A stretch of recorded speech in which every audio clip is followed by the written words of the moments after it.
decir 1, 61, 80, 33, 9, etc. Este es el número de oro.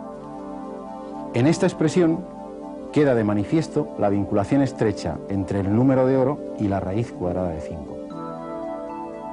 El hecho de que los griegos y posteriormente artistas de todas las épocas hayan adoptado esta proporción como modelo de armonía y de belleza ya sería motivo suficiente para tratar a este extraño número con respeto. Artistas y matemáticos tan notables como Luca Pacioli, como Leonardo da Vinci o como Alberto Durero han designado a este número con nombres tan expresivos como sección áurea, razón áurea o divina proporción. Desde el Renacimiento, grandes pintores han utilizado en sus obras maestras dimensiones relacionadas con la razón áurea.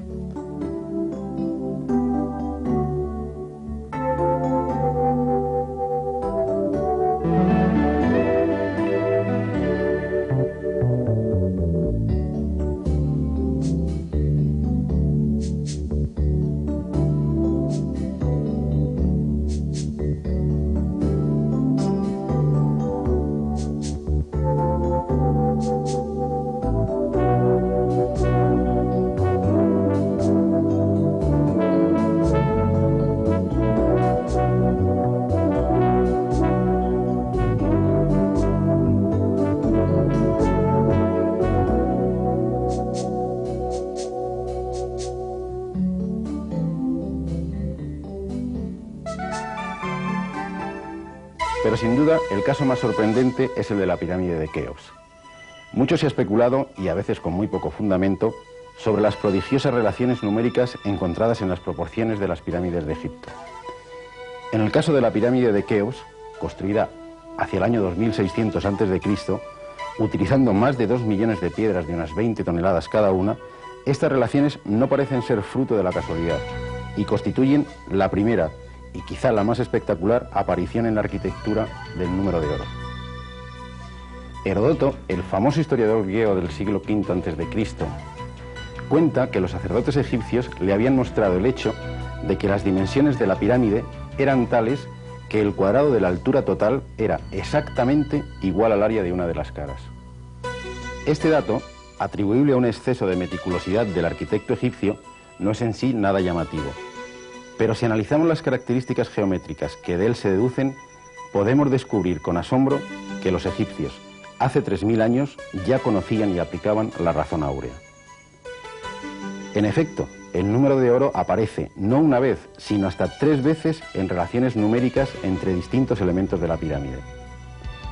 Así, la razón entre la altura de una cara y la mitad del lado de la base es 1,618, es decir, el número de oro. Pero no acaban aquí las sorpresas. El cociente entre el área total y el área lateral de la pirámide es también el número de oro. Y por si fuera poco, el cociente entre el área lateral y el área de la base sigue siendo el número áureo. Pero el número áureo nos deparará muchas más sorpresas. Antes de descubrir algunas de ellas, vamos a ver un mecanismo sencillo para construir rectángulos áureos. Comenzamos dibujando un cuadrado.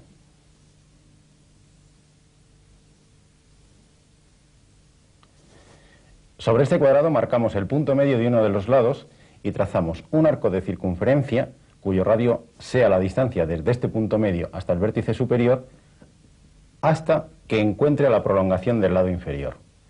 Este va a ser el primer vértice de nuestro rectángulo áureo. El segundo lo obtenemos trazando paralelas a los lados del cuadrado. Aquí tenemos nuestro primer rectángulo áureo. A partir de ahora, obtener nuevos rectángulos áureos es una tarea bastante fácil. Basta con trazar sobre el lado más largo del rectángulo anterior un cuadrado y así obtendríamos nuestro segundo rectángulo áureo. Si sobre este nuevo rectángulo áureo trazamos otro cuadrado cuyo lado sea la longitud del lado mayor del rectángulo, obtendremos un tercer rectángulo áureo. Estos rectángulos tienen una propiedad interesante. Si unimos mediante arcos de circunferencia los vértices consecutivos de los cuadrados, obtendremos una curva muy especial que se llama espiral de Durero.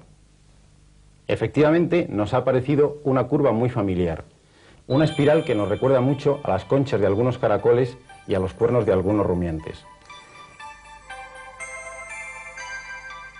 Esta espiral fue descubierta por el pintor renacentista Alberto Durero y desde entonces muchos científicos y matemáticos asocian esta espiral con el crecimiento de las conchas de los moluscos.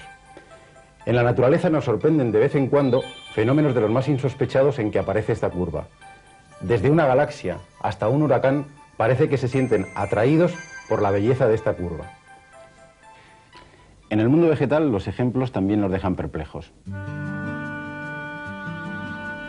Esto explica por qué muchos científicos han defendido a veces con demasiado entusiasmo que muchos animales y plantas cuyo crecimiento se produce manteniendo la forma y conservando las proporciones entre sus partes están directamente relacionados con el número de oro. La naturaleza presenta con sospechosa frecuencia formas relacionadas con los pentágonos. ¿Estos fenómenos estarán relacionados con nuestro amigo el número de oro? Para responder a esta pregunta tenemos que remontarnos a un símbolo que utilizaba la escuela pitagórica. Pitágoras y su escuela constituían una sociedad secreta de carácter religioso-filosófico y sus adeptos se identificaban entre sí utilizando este símbolo. Este símbolo se llama pentagrama o pentágono estrellado. En el pentagrama aparecen segmentos de distintas longitudes. Aquí tenemos el primero, el segundo, el tercero y el cuarto. Pues bien, todos estos segmentos están relacionados entre sí mediante el número de oro. De esta manera, el cociente entre el primero y el segundo es exactamente la razón áurea. Pero el cociente entre este y el tercero es también la razón áurea. Y por último, el cociente entre el tercero y el cuarto sigue siendo la razón áurea. ¿Será este el motivo de la predilección de muchas plantas y animales por las formas pentagonales?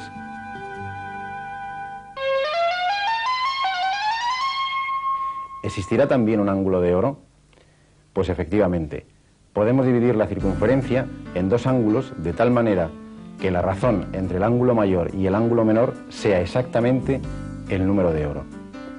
El menor de estos ángulos mide aproximadamente 137 grados 30 minutos.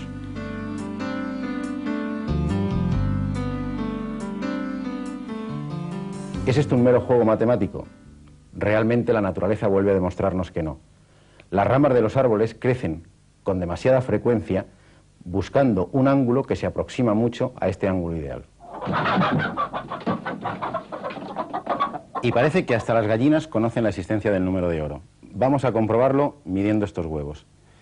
Vamos a dividir la altura máxima, en este caso 6 centímetros, entre la anchura máxima del huevo, 4,3 centímetros. Utilizamos la calculadora, 6 centímetros dividido entre 4,3 centímetros, obtenemos un resultado que es 1,39. Vamos a comprobar en otro huevo.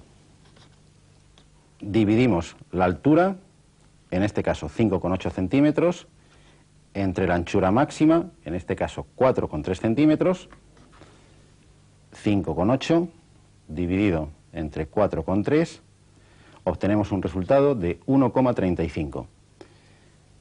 Efectivamente, ninguno de estos dos números parece coincidir con el número de oro, pero lo que ustedes pueden comprobar en sus casas es que si con cualquier huevo dividimos la altura máxima entre su anchura máxima, vamos a obtener siempre un número que va a estar comprendido entre la raíz del número de oro, que mide 1,27, y el propio número de oro, 1,61. Eso sí, les aconsejo que lo prueben con huevos duros para evitar cualquier accidente doméstico.